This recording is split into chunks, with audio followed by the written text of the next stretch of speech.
অধ্যায় 10 রাসূলুল্লাহ সাল্লাল্লাহু আলাইহি ওয়াসাল্লামের মোজা ব্যবহার। রাসূলুল্লাহ সাল্লাল্লাহু আলাইহি ওয়াসাল্লাম নাজ্জাশীর হাদিয়াকৃত কালো রঙের মোজা পরিধান করতেন।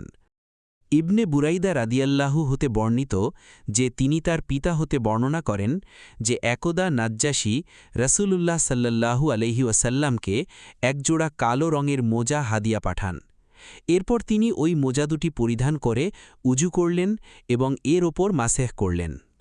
আবু দাউদ ১৫৫, ইবনে মাজা ৫৪৯, মুসনাদে আহমদ ২৩০৩১, সুনানে কুবরা লিল বাইহাকি ১৩৯৪।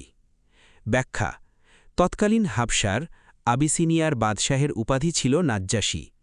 মক্কা হতে মুসলমানদের হাবশায় হিজরত করাটা নাজ্জাশীর শাসনামলে হয়েছিল।